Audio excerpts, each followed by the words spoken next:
नमो नमः श्रीमात्रे नमः। ओम खं ब्रह्म। अद्य वयं चंपूकाव्यस्य तृतीयभागस्य विषये आलोचनां कुर्मः। एतस्य चंपूकाव्यस्य तृतीयभागस्य विषयस्य नाम भवति मदालसाचंपूः त्रिविक्रमभट्टः। तर्हि अयं तु विषयारम्भं कुर्मः।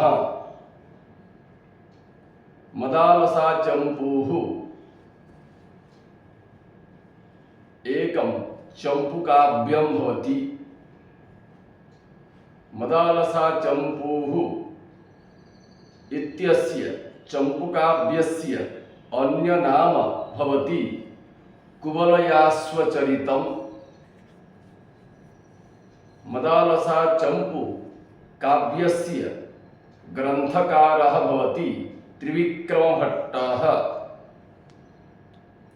मदालसाचंपू काव्ये कुवलयाश्वमदालसयोः प्रेमकथा वर्णिता अस्ति।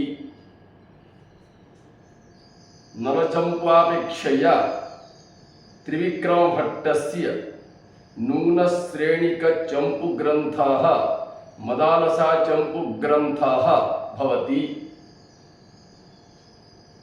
मदालसाचंपूकाव्ये अलर्कस्य आदर्शचरितं वर्णितमस्ति। अलर्कस्य माता मदालसा भवति।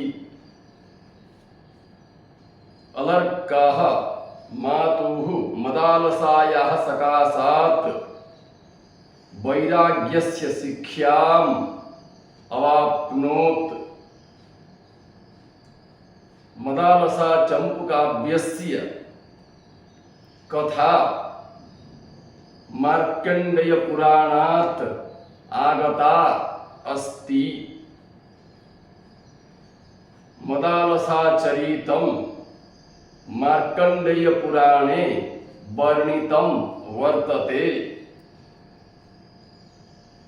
कुवलयाश्वः राजकुमारः आसीत्।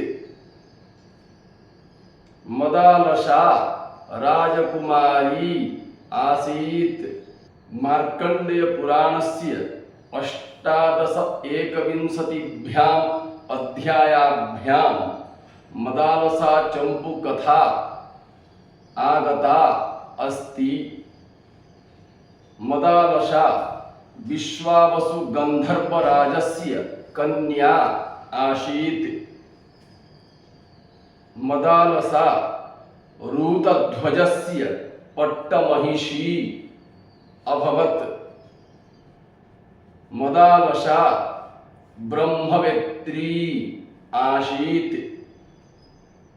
मदालसायाः 4 पुत्राः आसन्। मदालसा 4 पुत्रेभ्यः ब्रह्मज्ञानस्य वैराग्यस्य च शिक्षाम् अददात्।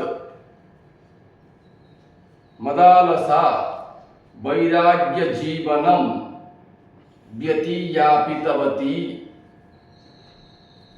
मदालसायाः पत्युः नाम ऋतध्वजः आसीत्।